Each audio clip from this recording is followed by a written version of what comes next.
এককাৰেও শুনাচোন এষাৰ কথা মনতে ভাবিছো বিয়াৰ কথা।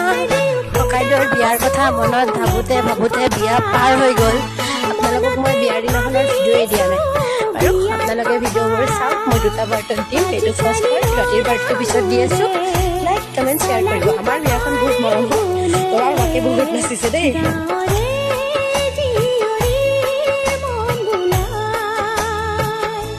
ও ককাইদেউ নুশুনিবা এনে কথা, সিহঁতৰ মিঠা লগা মিছা কথা। আজিকালি ছোৱালীয়ে ধনী ঘৰ